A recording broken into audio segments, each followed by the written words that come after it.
So, welcome back to the class. Today we start with volume 2 अर्थात भाग 2 वही विषय the same topic that is active and passive.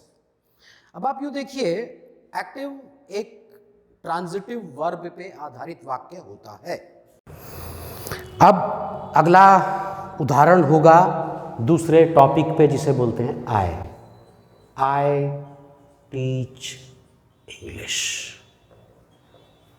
आई क्या है? Subject. English क्या है? ऑब्जेक्ट। चूंकि ये कौन सा टेंस है? प्रेजेंट। प्रेजेंट कैसे पता लगा? पढ़ाता हूं, टीच फर्स्ट फॉर्म है। अब हम क्या करेंगे? इंग्लिश। अब इंग्लिश क्या है? सिंगुलर, एक भाषा है जिसका नाम है इंग्लिश। अब एक के साथ प्रेजेंट में क्या आएगा? इज। टीच की थर्ड फॉर्म क्या है? Taught. English is taught by.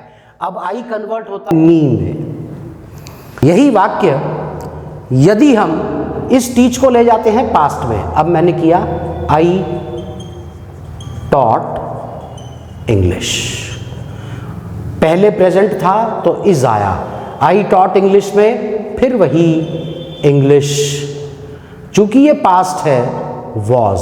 भाषाएं ज्यादा होती तो हम वर यूज करते। एस है पीछे, जैसे पहली वीडियो में बताया गया, जिसके पीछे एस उसकी पहचान सिंगुलर। इंग्लिश वॉज, फिर वही सूत्र नंबर 2 थर्ड फॉर्म वर्ब की, इंग्लिश वॉज टॉट बाय मी। अब इससे आगे का एक और सब्जेक्ट यूज करते हैं, यू स्पीक। अब हमने इस बार इसे प्लूरल कर दिया, यू स्पीक लैंग्वेजेस। और इसे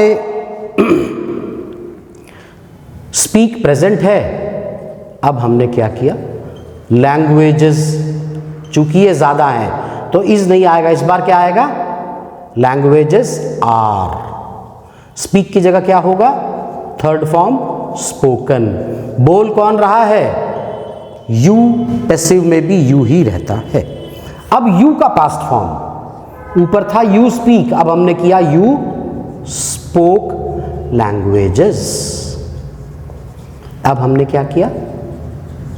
languages are spoken by you. यदि हम इस स्पीक को पहले से ही स्पोक कर दें, अर्थात पास्ट में ले जाएं, तो हम पास्ट की हेल्पिंग वर्ब यूज करेंगे। अब हमने क्या किया?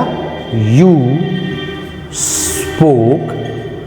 इस बार हमने थोड़ा और क्लैरिफाई कर दिया, मैनी लैंग्वेजेस। तो यहां से शुरू करेंगे, मैनी लैंग्वेजेस आर स्पोक। बेशक सेकेंड फॉर्म है तो भी थर्ड होगा, फर्स्ट है तो भी हमेशा पैसिव में क्या होगा? Third form. Many languages are spoken by, बोलने वाला कौन है?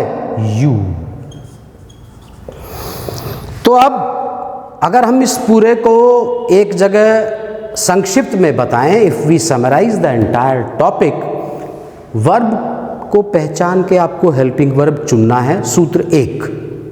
सूत्र 2, वर्ब प्रेजेंट में हो या पास्ट में हो, फर्स्ट फॉर्म हो वर्ब की या सेकंड फॉर्म हो वर्ब की। आप जब भी पैसिव लिखेंगे उसे हमेशा कन्वर्ट करेंगे थर्ड फॉर्म में। इसीलिए आपको कई बार ये बताया गया, वर्ब याद करना आपका प्रथम कार्य होना आवश्यक है। बिना वर्ब के कोई सेंटेंस, कोई वाक्य आप लिख नहीं सकते। हर विषय के कुछ बेसिक नियम कानून होते हैं। गणित पढ़ेंगे, आपको अच्छी तरह से जोड़ना, घटाना, गुणा करना और भाग करना आना आवश्यक है, उसके बिना आप आगे नहीं चल सकते। In the same manner English में वर्ब्स और हेल्पिंग वर्ब की पहचान होना, दिस इज द फर्स्ट रंग ऑफ द लैडर। सीढ़ी का पहला डंडा है जिस पे आप पांव रख के then you can go to any height. वो आपके ऊपर निर्भर करता है कितनी आग है आप में। Where do you wish to reach, आप पहुंचना कहाँ चाहते हैं। There are people who are from state boards. हमेशा स्टेट बोर्ड के ऐसे बोलने वाले हैं कि विदेशी चक्कर काट जाते हैं। कहाँ से स्टार्ट करते हैं? हेल्पिंग वर्ब से, फिर वर्ब से, और वाक्य बनना शुरू।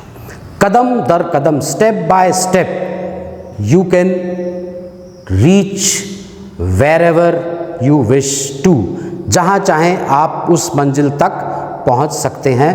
डिपेंड आप पे करता है, लेकिन जैसे शुरू से ही आपके गुरु, आपके माता पिता आपको ये बताते आ रहे हैं, कुछ चीज़ें बेसिक होती हैं, उन बेसिक्स को पूरा करना आवश्यक है, उनके बिना पूर्णता प्राप्त नहीं की जा सकती। Nothing can be accomplished without strengthening the fundamentals and basics of any subject, any topic, whether it is language और it is a technical subject. So this is actually a wide topic और बहुत जगह पूछा जाता है। आप लिखते भी हैं, आर्टिकल लिखेंगे, आप पत्र लिखते हैं, तो उसमें दो ही चीज़ें हैं, एक्टिव या passive. This work was not done by us, they did it, our opposition party. तो दे डिड प्रेजेंट हो गया, इट वॉज डन पास्ट हो गया। आप हर जगह इस विषय से बच नहीं सकते। अगले वॉल्यूम में आपको इससे आगे की जानकारी दी जाएगी। I hope every video is clarifying your doubts, आपके संदेह दूर होते जा रहे हैं, और धीरे धीरे मैं ऐसी आशा करता हूँ कि आप अपनी वर्ब्स और हेल्पिंग वर्ब्स की पहचान करते जाएंगे। फिर जो आज बताया जाएगा, इस विषय में कोई संदेह, किसी प्रकार की कोई बात, कमेंट बॉक्स में जाइए, अपना प्रश्न पूछिए। We are here to help you out, आपकी मदद करने के लिए हम तत्पर हैं। Thank you very much. We hereby conclude the video. Okay, thank you very much.